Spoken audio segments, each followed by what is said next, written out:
বর্তমানে বাংলা ধারাবাহিক জগতের একটি জনপ্রিয় প্রোডাকশন হাউস হচ্ছে ব্লুজ প্রোডাকশন হাউস, যার আন্ডারে বর্তমানে 4টি জনপ্রিয় ধারাবাহিক সম্প্রচারিত হচ্ছে, যার ভিতরে 2টি বাংলা ও 2টি হিন্দি।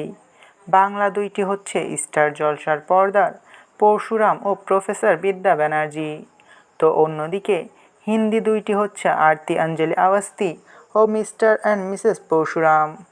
বলে রাখি 4টি ধারাবাহিকই টিআরপিতে ভালোই ফলাফল করে আসছে, কিন্তু এর ভিতরে এবার একটি ধারাবাহিক ইতি টানতে চলেছে।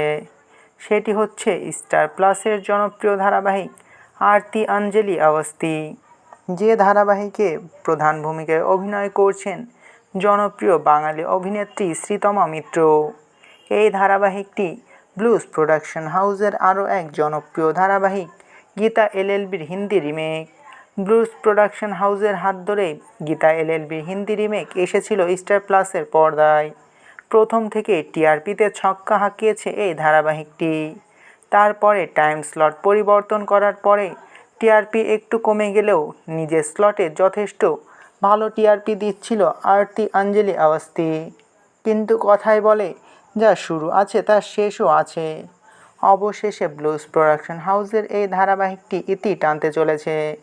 ইতিমধ্যেই শেষ দিনের শুটিংও করে ফেলেছে ব্লুজ প্রোডাকশন হাউস ও অভিনেত্রী শ্রীতমা মিত্রর ধারাবাহিক আরতি অঞ্জলি আওয়াস্তি। যখন এই ধারাবাহিকটি শুরু হয়েছিল তখন এর নাম দেওয়া হয়েছিল অ্যাডভোকেট অঞ্জলি আওয়াস্তি। তারপরে জেনারেশন লিপ আসার পরে এই ধারাবাহিকের নাম পরিবর্তন করে দেওয়া হয় আর নাম দেওয়া হয় আরতি অঞ্জলি আওয়াস্তি। আর এবার শেষ হয়ে যাচ্ছে এই ধারাবাহিকটি। এই বিষয় নিয়ে আপনার কি মতামত, তা অবশ্যই কমেন্ট করে জানাতে পারেন। ভিডিওটি ভালো লাগলে চ্যানেলটিকে সাবস্ক্রাইব করে আমাদের সাথেই থাকবেন।